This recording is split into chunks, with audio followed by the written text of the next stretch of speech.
r/nosleep posted by BlairDaniels. I'm taking care of a local farm for a few weeks. They left me a strange set of rules. A few miles north of me, there's a little family-owned farm. The family takes a vacation in July, though, and they posted a job listing for a caretaker. My job would include feeding the animals, making sure the irrigation is working, and harvesting some crops. It's a small operation, so it's not fields and fields of stuff. Plus, they were offering $2,000. At the time, that seemed like an amazing deal. Now, I'm not so sure. See, the Gershons left me detailed instructions in the envelope, along with half of the stipend. And as I sat down to read it, I realized that it sounded a little strange. Dear Emily, thank you for taking care of our farm. To ensure your safety and happiness, and the animals, we've included a list of instructions and tasks. 1. Please feed the goats and chickens at 6 a.m. sharp. They get pretty cranky if it's not on time. 2. You will need to prune off the floricans in the raspberry patch. To do this, cut the canes, branches, that are woody and have already fruited. Wear thick gloves because there are thorns.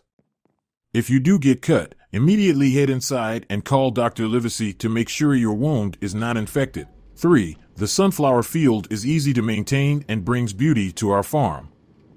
However, if you ever see a sunflower that isn't facing the same direction as the others, immediately head inside. Do not return to the sunflower field until the following day. 4. The farm is, as you know, surrounded by forest. Sometimes we get coyotes, foxes, or other wild animals prowling about the grounds at night. Don't worry, the animal pens are completely secure and there is no need to check on the animals if you hear anything at night. In fact, we recommend you do not leave the farmhouse between sunset and sunrise. 5. Do not enter the corn maze. Even if you hear noises coming from the maze that sound like a child crying, do not enter. The corn maze is not open to visitors yet. It's most likely the bobcats in the woods. 6. Do not be alarmed if you see the goats awake in the middle of the night. They are semi-nocturnal and often wake up to roam, graze, or use the bathroom. 7. You may help yourself to any of the fruits or vegetables you harvest. However, do not eat the apples from the northwest corner of the orchard. 8. We no longer use scarecrows. If you see one, please return to the house, lock all the doors, and close all the curtains. Stay inside until the following morning. 9. Make sure to always stock the farm stand twice a day, in the morning and again in the afternoon.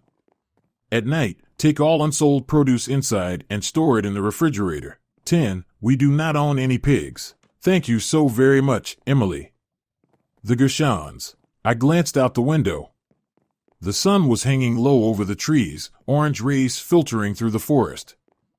Damn it, if I'm not supposed to be out after dark because of the wolves or whatever, I better get cracking. I walked over to the goats first.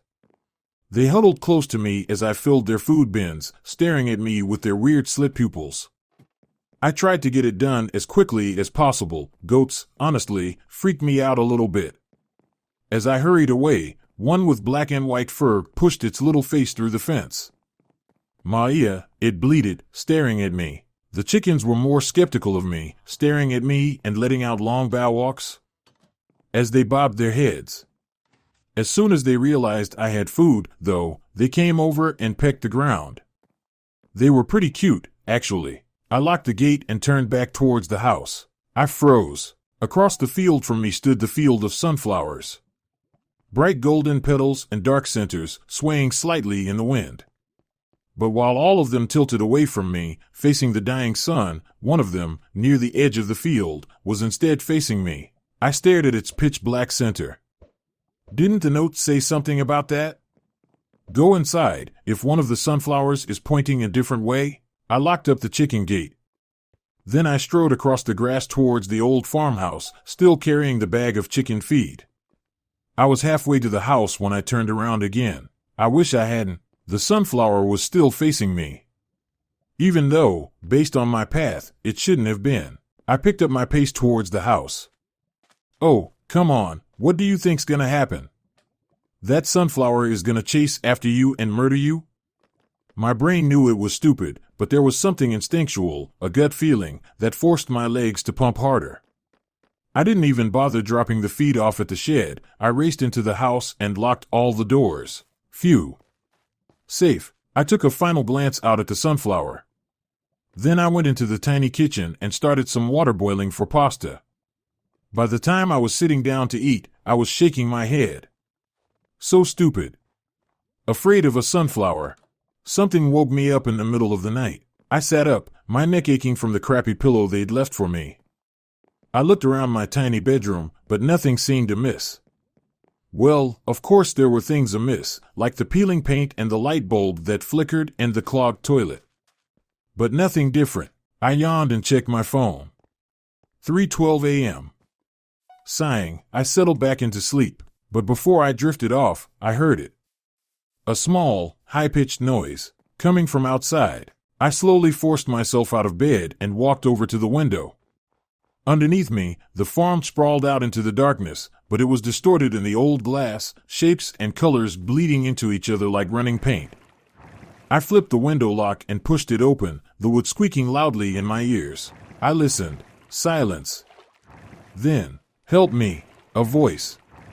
A child's voice, coming from the direction of the cornfield. That's no fucking bobcat. My blood ran cold. I stared out into the darkness, at the cornfield on the edge of the woods, hoping that it was just some lingering dream or something. But as I stood there, the cool summer breeze wafting into the room, I heard it again. Please. Help me. The voice wavered, as if the child was crying. I squinted into the darkness, staring at the cornfield. I have to go out there. I remembered the Gershon's rule, but there was no way this was an animal. Hey! I'm coming, don't worry. I shouted out the window. Silence, and then a rustling sound. I squinted at the cornfield, and I could see the stalks moving as something moved within them. Stay where you are. I shouted into the darkness. I'm coming to get you. The cornstalks continued to move, and every muscle in my body froze. The amount of corn moving, there was no way it was just a small child in there. The corn was swaying, dancing, roiling in an area maybe 10 feet across, and it was making its way towards the edge of the field. Rapidly, I shut the window. Then I closed the blinds, my heart hammering in my chest. I raced downstairs and checked the locks. And then, finally, when I was sure I was safe, I called the police. But they wouldn't even come out. There are no missing children in the area, and what you saw was most likely a bear, they explained calmly. I think they must know all about the Gershon's farm. So now I lie here, in my bed, listening the snaps and rustles of the cornstalks. There is a chair wedged under my doorknob. I've triple-checked all the locks, and all I can do is wait for dawn.